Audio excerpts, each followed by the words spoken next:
Sa malayong panlabas ng sistema ng araw, hindi na umaabot ang init ng liwanag ng araw. Ito ay nagbibigay liwanag lamang. Mahina, kalat, halos malamig. Sa labas ng orbit ng Mars at sinturon ng asteroid, namamayani ang kalawakan, kung saan ayon sa lohika, lahat ay dapat patay na. Gayunpaman, ganito ang larawang nakukuha natin mula sa isa sa pinakabagong probe ng NASA.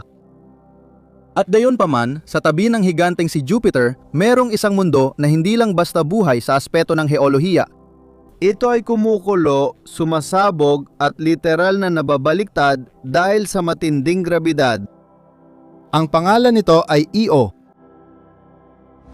Hubble. Mga Galilean na buwan, mga nagayalong mundo at isang baliw.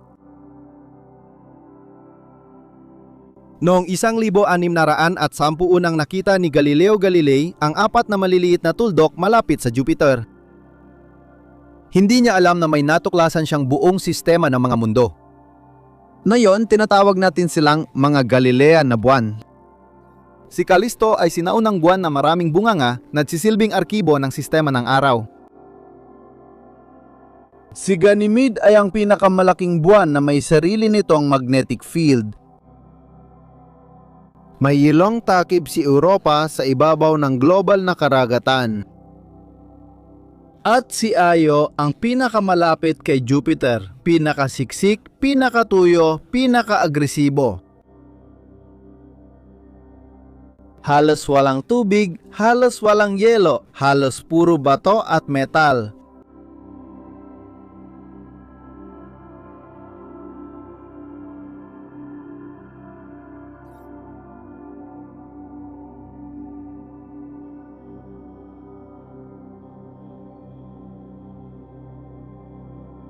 Pagkatuklas ng impyerno, Voyager 1.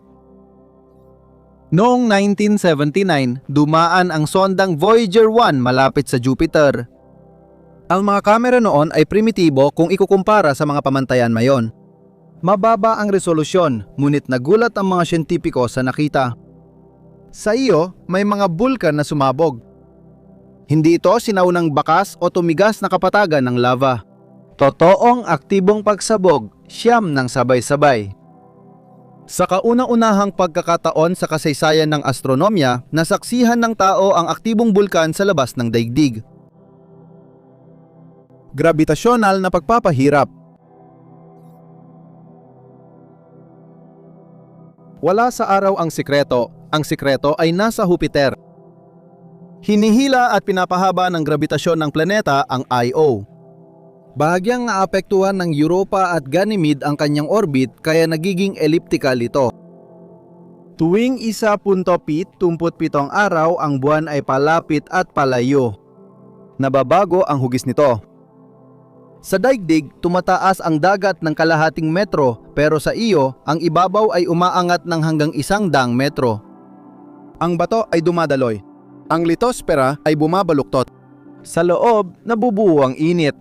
Matindi, tuloy-tuloy, walang awa. Ang pinakamamalaking lawa ng lava ay ang Loki Patera. Halos 200 kilometro ang diametro nito.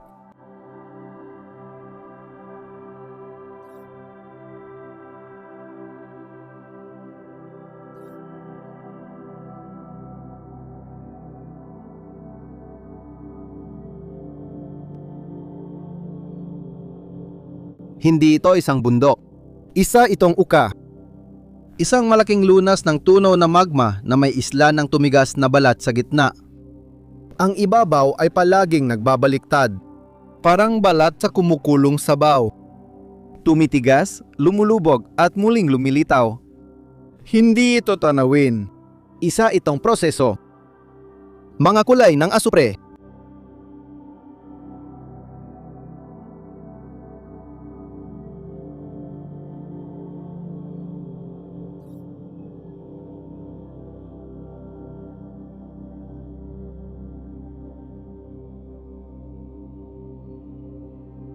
Dilaw na kristal na asupre. Puti at asul na dilong dioksido ng asupre. Berde, monooksido ng asupre sa ilalim ng radyasyon. Pula, mainit na bahagi ng mga kamakailang pagsabog. Mukha itong alien na mosaic. Ito ay purong kimika na pinalakas ng mga sinturon ng radyasyon ng Jupiter. Isa sa pinaka-misteryosong estruktura ay ang Steeple Mountain. Ang taas nito ay 5 hanggang 7 kilometro. Ngunit mas mataas pa, umabot ito ng 18 kilometro. Doble ang taas niyan kumpara sa Everest. Pinakakakaiba, nakatayo silang magkakahiwalay. Walang mga gulod, walang mga hanay ng bundok, walang plate tectonics. Itinuturing na kapag bumagsak ang ibabaw sa isang magmatic na kawalan, ang katabing bahagi ay itinutulak pataas. Pataas, biglaan, malakatastrope. Hindi lumalaki ang bundok, ito ay sumasabog pataas. Ang aparatong Juno na dumating sa Jupiter noong 2016 ay nagsagawa ng 2 malalapit na pagdaan sa Io noong 2023 at 2024 na may layong 1,200 kilometro mula sa ibabaw. Ang mga larawang nakuha ay kabilang sa pinakadetalyadong larawan sa kasaysayan ng pag-aaral ng buwan. At marahil ang mga huli sa loob ng mga darating na dekada. Ang Europong misyon na JUICE ay naglakbay patungong Jupiter noong 2023. Inilunsad ng NASA ang Europa Clipper noong 2024. Parehong misyon ay nakatuon sa mga nagyelong buwan at paghahanap ng buhay.